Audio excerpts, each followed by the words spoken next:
All right, for those that may not know me, my name is Chris Lamb. I am the Deputy CTO for Cloud and Emerging Technologies. And today, thank you. I appreciate that. Yeah. All right, I was going to say all 6 of you, but apparently it grew. Okay, thank you. Yeah, all right. Appreciate it. Change. We're here to talk about change today. Some of you may know that I currently serve as chair of the IPMA, and we put on a similar forum that we put on about 4, 5, 6 years ago. We do it every year, but 4, 5, 6 years ago, I specifically remember an instance where we had our state CIO at the time, Mr. Jim Weaver, giving us an opening keynote, and he was talking about change. And he told some pretty good stories. And I specifically remember a gentleman in the front and center of that sitting right up against the stage. And he raised his hand because it was Q&A time. And his question to Mr. Weaver is, "This is all great. What are you doing to advance the mainframe?" Anybody here remember that? Yeah, I know Scott would. I tell that story because it is part of a pivotal piece to what we're talking about today. We're talking about change, and we're talking about how can we accelerate change. My own program, one of my own programs, the Enterprise Cloud Computing Program. How long has cloud been around? I can remember it starting to surface in 2000, and we are now starting to formulate over the last 5 years state strategy around this. So change is hard. So how do we accelerate that? With me today, I have a very esteemed panel. I have a couple of state representatives from our community and a couple of vendor representatives in this space. And I'm going to allow them to introduce themselves and kind of give us their first opening challenges around change that they face and introduce us to the subject here. And then just a little bit after that, we're going to do something fun. So get ready for that. So I'm going to start over here. Matt? Hey, good morning, everyone. I'm Matt Matarelli from Washington State DOT. We have a table over there and lots of teammates. We're excited to be participating in another industry forum. So I appreciate being able to be one of the agency representatives up here. They asked us to introduce ourselves and then pick 2 or 3, get closer, pick 2 or 3 barriers and challenges and opportunity topics. So those of you that know me know I'm going to talk about governance first and then vendor management, and I'm going to try and move along pretty quickly. So meaningful business-driven technology governance is still one of the most important and essential elements that we need to bring to our organizations. As Bill was talking about, to achieve customer experience, a customer-centric approach, the governance piece is super important.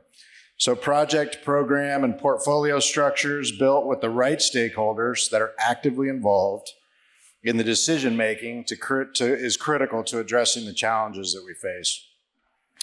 All business leaders today, I often say, are technology leaders, and technology organizations need to support and empower those leaders. So IT organizations have to be integrated in every aspect of the business and at every level in the business organizations.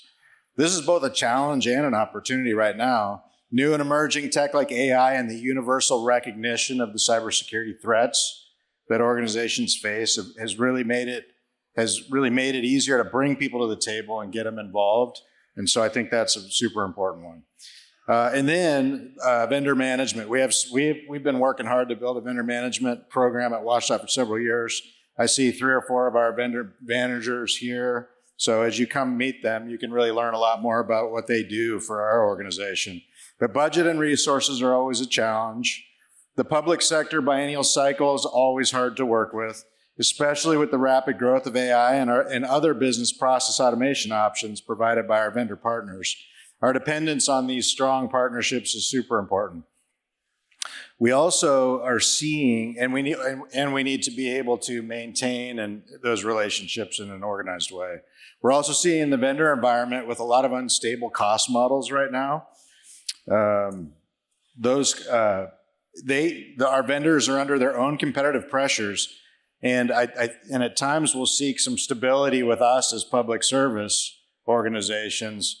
And some of the deals that our partners will want to broker with us might actually take away some of our ability to modernize. And so they're complex discussions we need to have. It requires a real focus and a professional workforce that can really go through these challenges and create those partnerships that we need. Our partnerships with DES, OFM, WATEC, our own administrative contact offices, they need to be as strong as they've ever been before. So we need to grow a vendor management job family and really professionalize this within our state agencies. And this is something we do here, because as we continue to depend on SaaS and infrastructure as a service, and now the opportunity, I think, is a great opportunity to develop that workforce because of all of these factors. And now I will hand it to Kelly. Thank you. Thanks, Matt. Well, now that Matt took up all the time, I'm Callie Goldsby. I'm the Chief Information Officer of the Washington State Department of Commerce. And, when Chris talks about change, this has been the year of change for me. I changed jobs this year. I moved, I sold my house, and my daughter began, she's in high school and been doing a lot of new things. So for me as a CIO moving into a new agency, it was a little bit scary because I've been at my previous agency for 17 years. But I got to say, some of the things that I'm learning are amazing, and there's some opportunities that I think all of us have. And, Matt talked about governance. I moved into my new agency, and they've just come out of the Wild West, through COVID, where there wasn't a lot of IT support in that organization. And so our programs did whatever they needed to do at the time. And so I'm really working to establish governance and try to break down the silos within my organization, as well as that's what Bill talked about. We need to be thinking statewide. We have a lot of silos in all of our agencies, and I've really been working across our agency and across other agencies to do things together.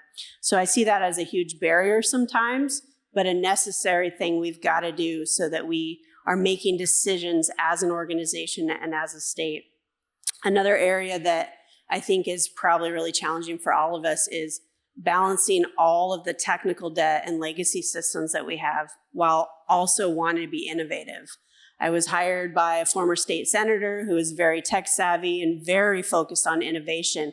So I have to, as a CIO, figure out how we can make some small wins where we can with things like AI, and how we implement that within our organization so that we can provide better services to our citizens and to the communities that we serve and we're working to invest in. But also there's a lot of systems in my organization that I've got to modernize. So trying to really balance all of that's challenging, but it's all figure outable. So those are the two big key things I'm focusing on this year. Thank you. Hi, my name is Kendra Benavides. I'm the founding partner of VividCo. We're a local consulting firm here in Olympia. We offer change management, project management, and independent quality assurance services. And we do that through a lot of state agencies as well as county and city entities. I'm really happy to be here today. We are working a couple of projects with WATEC and really seeing the vision that Bill talked about in these efforts that are happening. It's exciting to see those things come to light and to be able to be part of those things. In terms of challenges that's facing the state right now that we're seeing, the loss of institutional knowledge is a huge factor from a vendor perspective when you're coming into projects and you're working with subject matter experts that may or may not have a lot of long-term institutional knowledge. We have 56% of the Washington State employees in the executive branch. 56% have less than 5 years employment with the state. You couple that with about 20%, I believe, of folks have over 20 years and are getting closer to retirement. So that loss of institutional knowledge is a real thing, and it's really important when we are looking at business re-engineering and modernization efforts, and how do we not lose the whys and the hows of the past while modernizing the way things are happening right now. One of the opportunities that we see is stepping away in the current budget crisis from providing, a full-time change management or full-time project management resources on efforts, and looking at how do we right-size that and how do we scale that so that we are providing increased capability of our state partners and that they can learn and grow alongside us. When it comes to change management, we know that even if you provide a fraction of ideal change management, it'll have a huge impact. Even fair change management, a fair level of effort, will increase the likelihood of achieving outcomes by more than 3 times. That's real impact.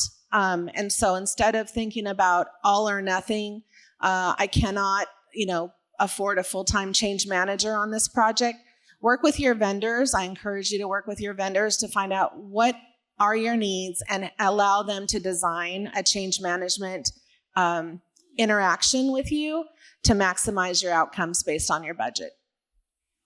Thank you.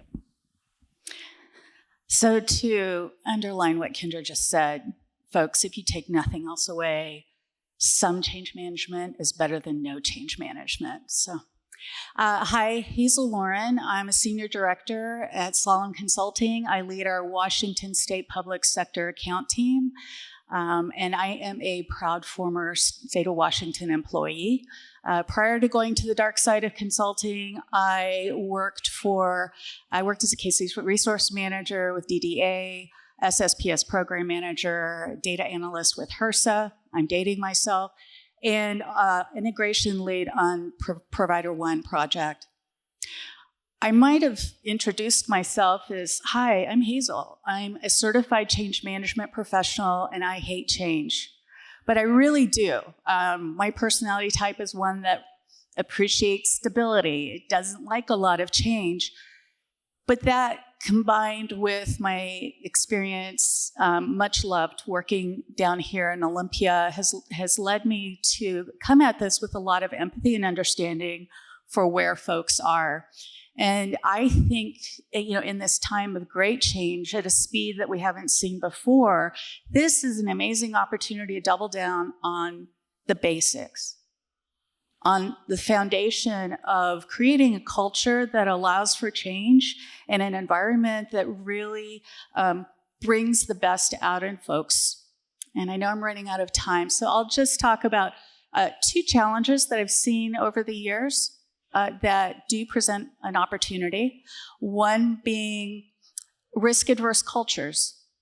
Now, when I worked for the state, it was just, thou shalt not have a Como moment, right?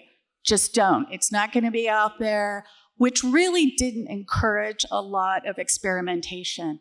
And so, we probably spent some time talking about how to create an environment where people feel safe to fail. The second one is, as I mentioned, the pace. Technology is changing at a pace that we haven't seen before, and our friend AI is certainly helping that along. So when you have a risk-averse culture, you have a desire to be compliant, to stay with the rules, then how do you encourage people and your policies to stay up with that and keep it going? So I'm going to stop now because I know I'm out of time. You're okay. Well, thank you all for that. I very much appreciate that. The majority of this session is actually meant to involve all of you. We're going to hear from our panelists again and from time to time in the session, but this is meant to be interactive. And so we got to thinking about how can we do that, and we've come up with something a little bit fun to do that. But knowing that for those that know me know I'm not really the most dynamic of characters. I know. I appreciate the sympathy. That was sympathy baiting. We searched the globe. We searched the globe for somebody that could really draw out all the extroverts of all of you. We were looking for that perfect, almost game show host. We took surveys, we did polls, we had talent searches. And wouldn't you know it that the answer was right in our backyard. So I need to introduce another member of our team. I want you all to welcome Mr. Jack Potter, who's going to take us through the rest of this.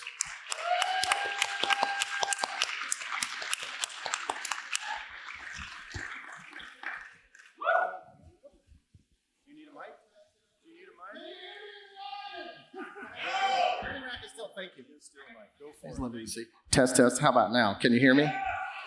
All right. Mr. Jack Potter, everybody! Hello, today I'll be your host. We're going to be doing some Kahoot, and we're going to be doing a little bit of Family Feud, Government and Tech Edition. So if you're not familiar with Kahoot, there's a URL, kahoot.it. You can go to kahoot.it. Of course, you can always scan the QR code up there if you need to move to the front to get the camera. Maximum participation. I've been muted again. How about now? Test, test, test. Oh, there we go. Now I can give this one back. We're double mics. Thank you. Okay, so I want to lay a couple of ground rules before we get into it. First of all, this is not competitive Kahoot, if you're familiar with Kahoot. So we're not here to compete. We're here to collect some information. We're going to use this kind of like a survey because we're going to pit these two families against each other. All right, so take it with a grain of salt. Don't rush to answer the right answer. There's no right answer. We're looking for your opinions on these topics. Now, we're going to do this a little strange. I'm going to ask a question. Now, here's where it's going to get real tricky, and somebody's going to get it wrong.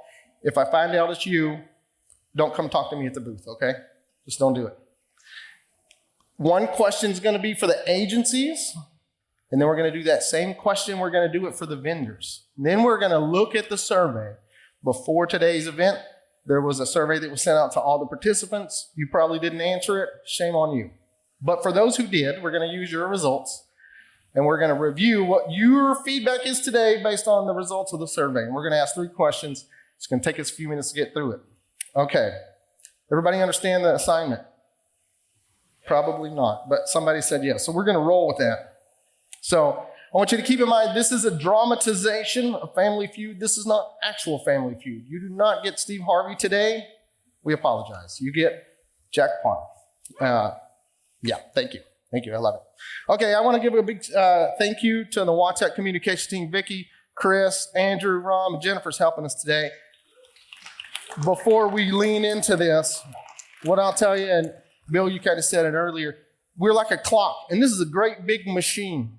And there's a lot of gears and there's a lot of cogs, and they're all working in the cabinet of that clock. The truth of the matter is, I'm just the cuckoo that's here to tell you it's time for Family Feud. Are we ready? Yeah.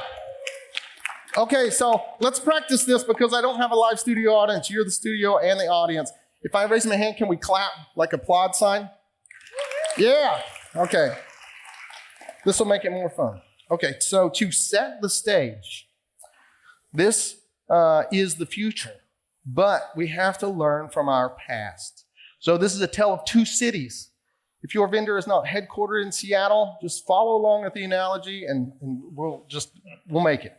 It's a tale of 2 cities where we have 2 auspicious families, the Montagues and the Capulas. We are star-crossed lovers, fated to the bitter end, right? But here's the trick, is like, let's learn from the mistakes of the past, and let's get stronger together so we don't have to die again. Does everybody follow my joke there? Thank you. I think that was Scott West. It is his birthday today, so I have this joke. What is a pirate's favorite letter? You may think that a pirate's favorite letter is R, but a pirate's first love is the sea. Thank you. Okay. That should have given us some time while I filibuster to get everybody who's going to play into Kahoot. So before we get started again, do not rush this answer. I'm going to read the question. The first question is for agencies only. This is where it gets tricky. Only agencies answer the first question, and then the vendors, you will get the opportunity to answer the same question the second time around. and then we're going to decide who got the right answer based on the survey results. Okay, Andrew, are you ready? I'm ready. I was born ready. Let's do it. We'll go ahead. Dr. Iguana, join in the game.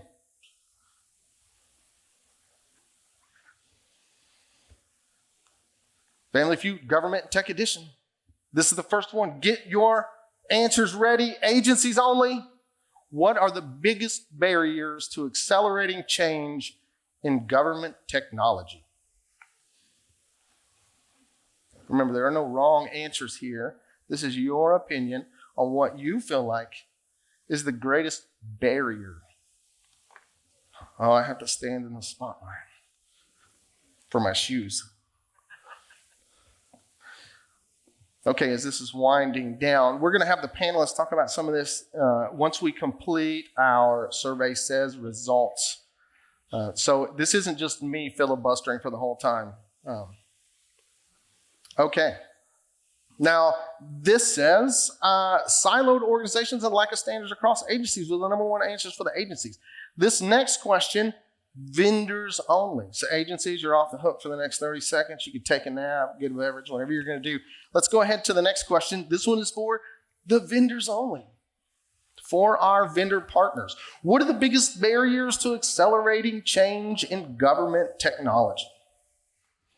Biggest barriers to accelerating change from the vendor's point of view. Every time you call Jack, I tell you, you have to talk to Mubina. That's true. It's a true story there. Okay, we have this. Now we're gonna pause here. We're gonna rewind to the first question. Right? This is the agency answers. Okay, and the agency said that siloed organizations and lack of standards across agencies is the number one barrier based on today's feedback. We're going to take a look at the results. The survey said that was number 5, siloed organizations and lack of standards. Okay, let's move forward and see what the vendor's number one answer was here. The vendors said 35%, 35 is bigger than 8, right? Okay, yeah, I'm public educated in the South, forgive me. Risk-averse culture and resistance to change. Do we have risk-averse culture on that? That's number 6. Looks like agencies win this particular round. Let's go through the rest of the results and see what our original survey said. What's that? What's the difference? A lack of it is different. Risk-averse, it is a lot different. Okay, so it's vendors, you win this round with number 3. Okay, yeah. You have to remember this is a live fire exercise for us, all right? This is the first time we tried it this way. So, okay, so the vendors did get this one higher at the number 3. You can see here that the survey results were that funding constraints and budget cycles based on the survey that we sent out prior to today's event was considered the number one blocker for moving forward. Accelerating change in government technology. I got to read the question. I get it wrong. This is your opportunity statement. Where do we have opportunities where we can come together as 2 feuding families, where we can find common ground and love, prosperity? Opportunities. We can do that. I can do that. Let's see, we're almost through with this one. And our results for this one are, looks like the vendors said that cross-agency collaboration is one of the biggest opportunities. I like that. Okay, let's go back to what the agencies had to say here.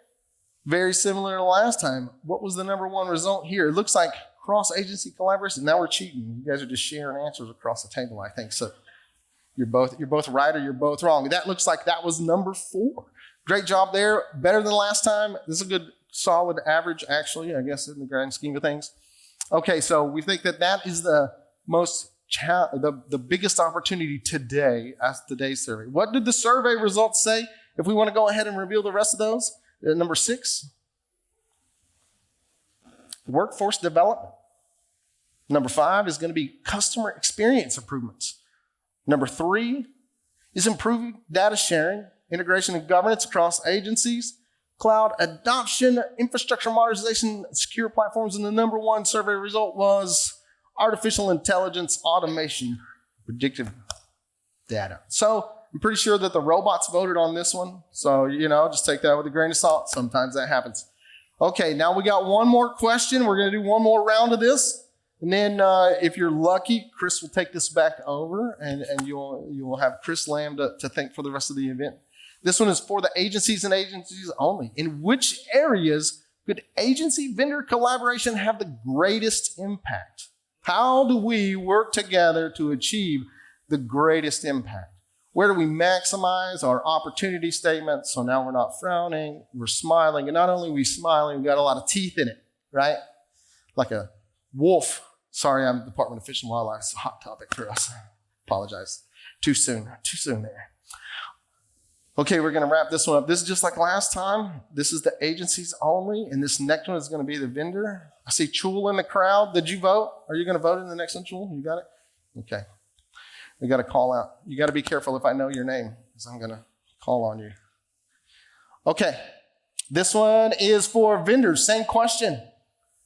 In what areas could agency-vendor collaboration have the greatest impact? The greatest impact. How do we work together to not only connect our government, but to provide excellent customer service to our constituency, learn to speak English while simultaneously providing great services? We got a few seconds left. Am I still filibustering here? 15 seconds. This is a very long countdown when you're like standing in this spotlight, sweating in this pink jacket. There's no place like home. These are the wrong color. I'll get there one day. We're not in Nevada anymore, Bill. Okay, here we got the results back. It looks like 24% is our top feedback: data integration, analysis, and smart infrastructure. Okay, this is good. We got a variety on this one. The agency's number one was, data integration, analytics, and smart infrastructure. Never mind. Okay, so survey says, where is data integration, analytics, and smart infrastructure? That was number 3 on our survey results. Great job, agencies. Let's go ahead and see what the vendors had to say today. Just to remind me, I'm almost certain it is the exact same one. Data integration, analytics, and smart infrastructure it is. Plus, we also have a tie: cloud migration, infrastructure, and application modernization. Can we see both of those on the slide? Yep, that's number 2 and number 3.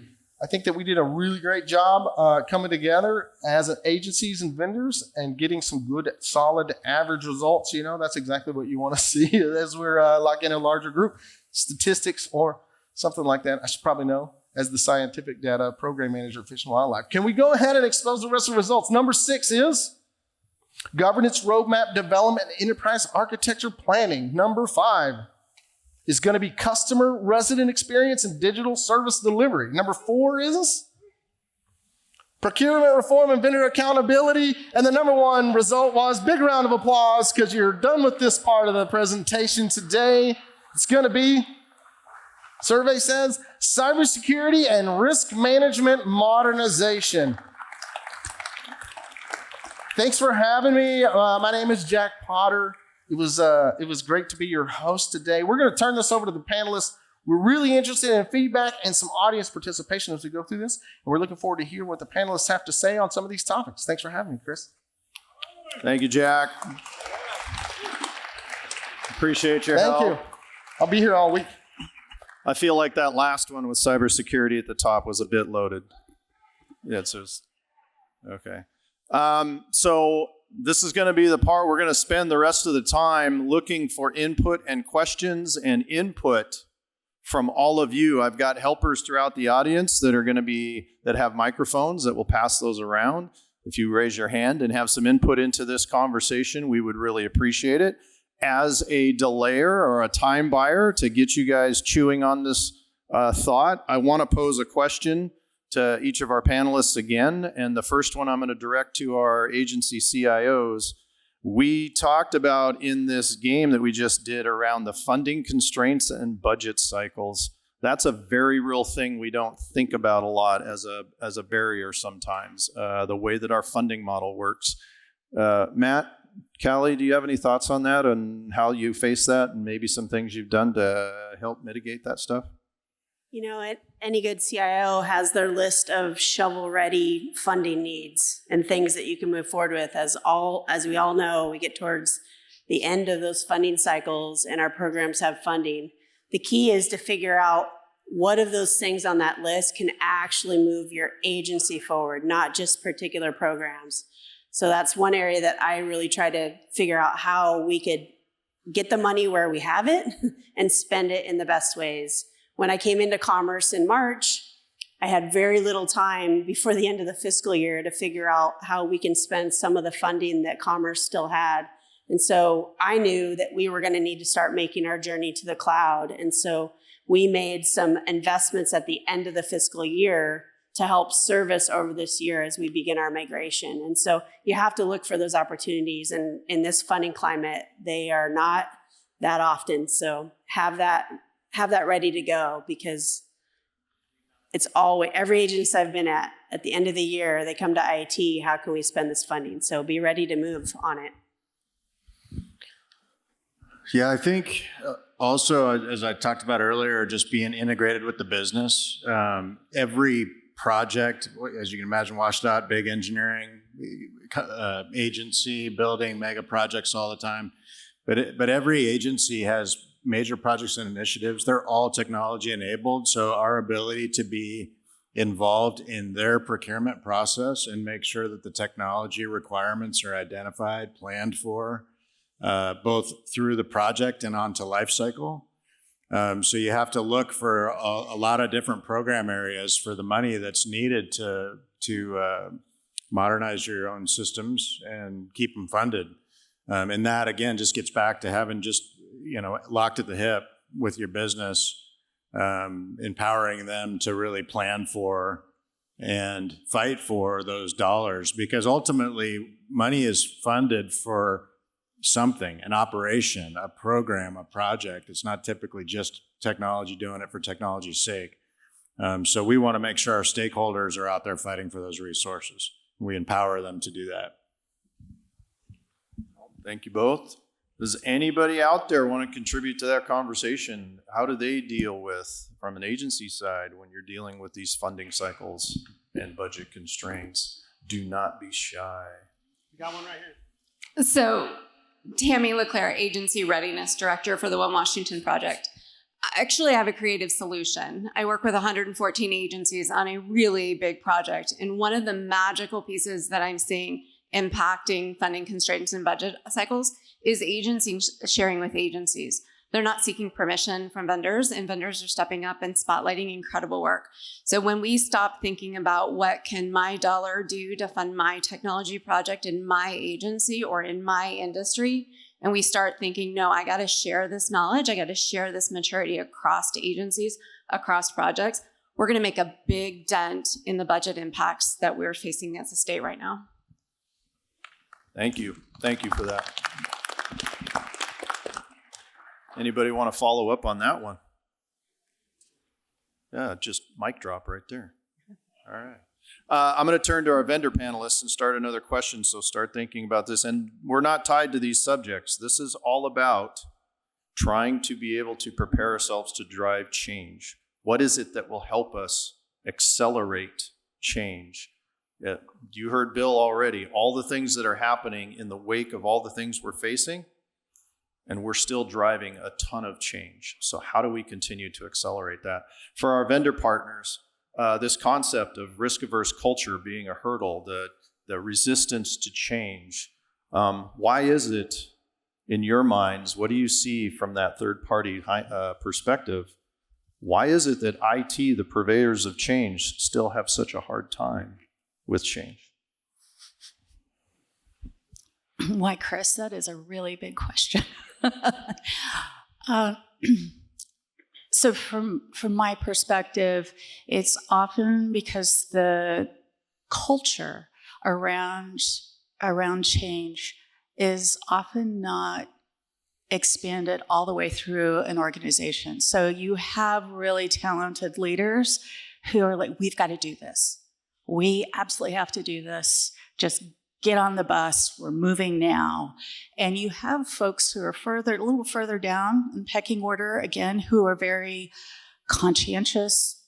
They want to be compliant, they want to follow the policy, and they're feeling really uncomfortable, right? So how do you go about encouraging them to make peace with that and move forward. And again, I speak from personal experience. So for the leaders, it's really encouraging that fail forward environment. And it sounds kind of awful, but trying things out. I mean, Bill mentioned POCs, like pilot things, try them out, have an open dialogue about risk, very transparent risk management, and celebrate the successes as you're going and get people comfortable. What I would say not to do is ignore them, because I have seen lots and lots of money go into very cool projects held up at the last minute because there were line staff who were not going to buy it, and they just work around. And then you don't have your ROI on that initiative. Thank you. I'm going to take a little bit of a more operational approach to this question. There's a lot of regulation out there. We've seen the word red tape up here. And when you think about, policy procedure, WAC, RCW, the Federal Code of Regulations, all of that really can inhibit people wanting to make rapid change because it takes so long to make a change. Even WAC, unless you take advantage of the emergency procedure, WAC takes a long time. There's reason for that. RCW takes even longer because it takes legislative action to change RCW. So when those kinds of things are in place, it can feel for leaders as well as line staff really insurmountable to have to think about going through all that it takes to get an RCW changed, to loosen up some of the red tape, and allow people to do some of those proofs of concepts and take some of those risks to fail forward when there is so much regulation in place. Thank you. Callie, you want to add something to that? Yeah, so when we think about this risk-averse culture, I agree. We often feel paralyzed in a state agency on moving forward because we, different public scrutiny or afraid of some new technology that's going to create another problem that we didn't anticipate. That shouldn't stop us from continuing to figure out ways to move forward. And, one of the things I'm doing in my agency is, we are piloting Copilot. We are slowly moving into that realm to see how we can empower our users with this technology. It isn't just about for management to have more productive people. It's how do we empower our users to be able to get more time in their day so they can do more critical thinking or have time for workforce development activities, which we never have time to do. And so along with my deputy CIO, Angela, we've created a community of practice across our organization. We have over 130 people from all levels of our organization that are contributing and participating in this community of practice. And we're meeting with them every 2 weeks. And I gotta tell you, it's some of the most enjoyable, exciting, rewarding work as a CIO I've ever had. Being able to hear, as IT, sometimes we just we're gonna test it out and we're gonna say, go use this tool. Instead, we're like, we need you to help us in your day-to-day, how you're using it so we can learn so that we can guide the rest of the agency as we move forward. And I gotta tell you, it's fun, it's awesome, it's informative, and we're being very thoughtful and conscientious as we're moving forward.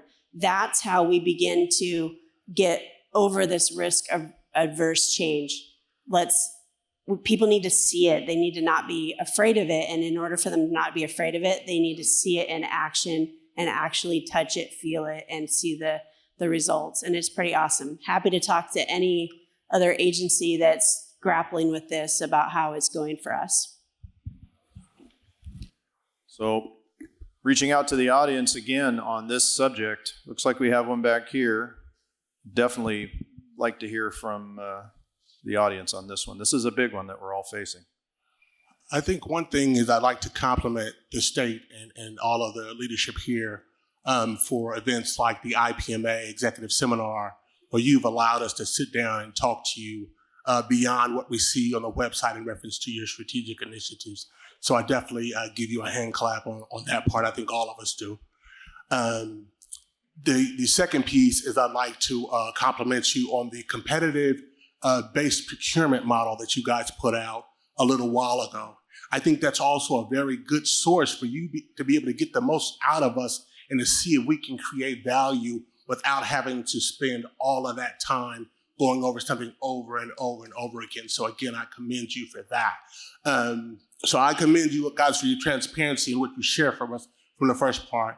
I think the other piece is just trust, and that's something that I've noticed here at the state. Those who've been around for a while, certain partners and SIs, they seem to be able to do these projects with you, some consultants. And we just have to build that trust and build that confidence so that like my brother had 3 girls, he was a single father. And when I came around, I used to play football. He sees me kind of as all thumbs. He didn't want me to hold his babies, you know what I mean? And I love my brother, he loved me, and there's a lot of things he knew I was book smart, but he didn't want me to touch his babies. And I think with the state agencies, as you guys look at your initiatives and what's most important to you, you want to hand it to a competent partner or OEM who can help you to work towards your goals, that you can trust that they won't create a problem for you in more work. But those are my thoughts. Yep. Thank you. Chris- Others, please. Chris, we have one back here. Especially around risk averse and resistance to change. Chris, over here. I got one right here. There's one over here. Gotcha. Yep. Thank you. Hi, my name is Andromeda Ledesma with Ledesma Associates. So one thing that I've experienced time and time again is how critical mid-managers are, the influence that they have over direct reports. So I understand risk adversement, but going back to the root of that topic, really the understanding of how important it is for mid-managers to be on board and to be able to influence their direct reports in a way that changes how they work. The second piece is that I'm going to do a shout out to Holacracy experiment at WATEC. Now, not all of it was, we were able to implement a portion of it, but the important part is empowerment. As a almost 19-year state employee, the very piece that I had a hard time was overcoming myself, right? Being able to move forward without asking permission, being able to think outside of what I had been, conditioned as a state employee to do. So those are 2 very big pieces to this. Thank you. I would really tag along with your identification of mid-managers. I've been very privileged myself to lead 2 organizational transformations in IT, building 2 IT divisions from the ground up. And if you are not operating as a leadership team in an organization like that, then you're already way behind the curve. So that's a good highlight. Over here. This is Sergio Palma with Blue Sky Consulting. I spent, 15 years working for the state, moved up through the ranks, and eventually was an IT director in the SHS. What I would say on risk-averse culture is there are ways to mitigate it, right? So every day we face decisions, right? And all of them have a little bit of risk attached to them. Question is, how do we go about assessing risk, right? Is this decision super risky or is there is maybe a tiny bit of risk? So point number 1 is being able to assess the risk and the probability for that risk to materialize. And then once we're able to understand if it's a smaller risk or a bigger risk, then based on that, you can decide to move forward, right? So there is always risk, assess it, and if it's small, proceed. Anyways, thanks everyone.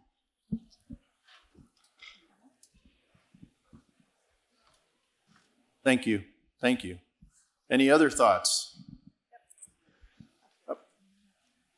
Nope. Thank you. Great. Thank you. Sorry, I got these lights in my eyes. I now know why people on stage always talk about they can't see. Okay, I'm gonna jump in on this. I love this conversation. What we're talking about here really reminds me of a book that I read a couple years ago. It's called Recoding America by Jennifer Palka. That book talks a lot about the problem statements that we're talking about here. I'll give an example of some of this in action. So we have been working with our business on some of the permitting, right? Having some of those deconstruction conversations just about the process and having those middle managers ask the right questions of like, hey, we're going to do this differently. We could save $100,000 just by making a tweak to how we've always done the process, right? Such as we used to do first come, first serve for hunting permits for private lands. Well, instead, what if we did a raffle? The raffle is actually technologically much easier to implement than first come, first serve, high availability, lots of servers, all that kind of stuff. So that's an example. I would say that this is a great conversation. Keep it going.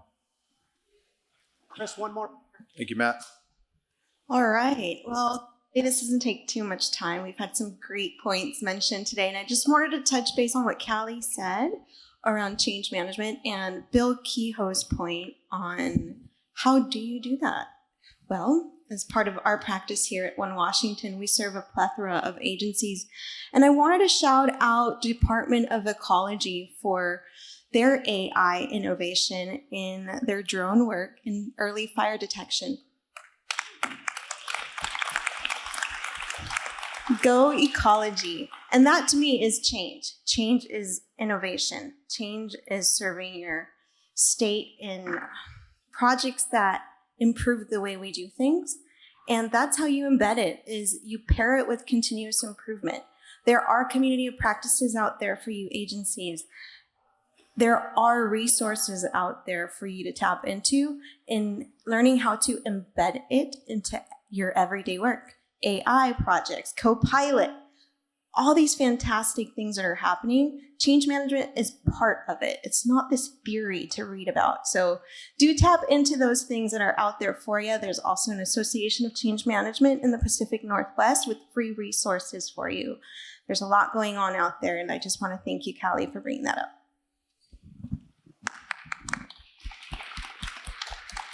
All right, thank you for that very much. So I want to spend our last few minutes talking about something that's very, very important that Bill talked about this morning in the keynote around customer experience, integrated into customer resident portal as well. I want to kind of pick the brains of our CIO panel here and then our vendors as well. But as we move forward there, I think we all agree this is a very important milestone in service delivery for state government. But from your perspective, from where you sit, what are the challenges we're going to face in making that happen? Not only from a change standpoint, but across the board. Where are those hurdles that we really need to address as we come together to make this happen? So the portal. The resident portal. Portal and customer experience. We're all facing this. Facing is the wrong word. We're all embracing this executive order very well on that just came out around customer experience, but it's going to come with its challenges. Yeah. First of all, I think I'd kind of cover this. This isn't a technology challenge; it's a people challenge first and foremost. So our agencies need to embrace the EO from that kind of a perspective. Certainly the technology is going to be a huge part of being successful. Really the key empowering element of this vision is going to be, really founded in advanced or as advanced as we can technology to make the experience for residents all seamless. But we're talking about change management, talking about all these things we talked about today. We're going to need all of it to achieve something like this. We're going to need strong governance. We're going to need, empowered business driving it. But it's a really exciting idea. I think from a technical standpoint, I think identity management just scares the heck out of me. The concept of being able to tackle that concept of millions of residents and having that experience of logging in and pivoting, I can think of a lot of real technical challenges with that, but not insurmountable. So again, I guess my answer would be this is a people challenge. It's not a technology challenge. But we'll figure that part out if we can all get ourselves aligned and working together. Something I'm really excited about, especially being at Commerce, and I know probably many of your agencies do this. We have a community engagement program that has been like road warriors over the last 5-6 months, out there meeting with our communities, meeting with our tribal partners, meeting with those organizations that Commerce invests in to understand how we can do better as an agency, and the insights and the information that came back from all of that engagement like completely sold my decision package for how to modernize Commerce and how to move in a way, because the systems that we have are frustrating and they're hard for people to use, and they don't want to have to go, like Bill said, to multiple different places to be able to get what they need. They want to pull up an app and they want to click through it and get what they need quickly. And so I think all of us are collecting this kind of information, and we need to bring it together so that as we build out this resident portal, we're doing it with our users in mind. I'm really excited to be part of the Qualtrics, Your Washington pilot, putting the feedback mechanism on our website to get more information, and I'm really excited to see how that's going to happen. Good stuff. I want to flip that a little bit over to our OCM practitioners in the field and talk about as we go along this route, this customer experience executive order and the customer portal and all of these wonderful things that we're doing. What are the big things we got to be thinking about in reference to the change that's coming? That's such a great question. I think trust is going to be the most important foundational element to build upon. So you have to build trust with the public. And what are you going to do with my information? How do I know that my information is safe? The more integrated things are, the more potential that things can be compromised, information can be compromised. I really liked what Callie mentioned about, having a group of folks that are out there in the community that you're communicating with constantly. I would be advocating for get a group of folks across the state in areas where really high tech, an area where there's very low tech. Maybe there's not a lot of, even in Thurston County here, there's areas where you don't have cell service. Make sure all of those folks are represented and that you can help them understand and give feedback to what is it going to take for you to be able to make this leap.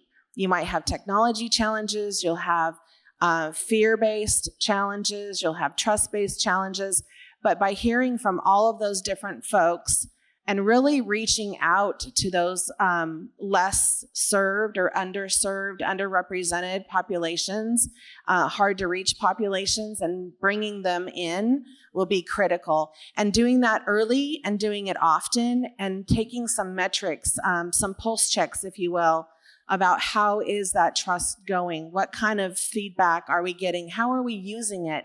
When we can't use the valuable feedback that we get from the public, why not? And not just ignoring it, but explain what the limitations are or why you decided to go with a particular element. So I would have a really robust change management and stakeholder engagement, interested party engagement approach there that is really metrics driven.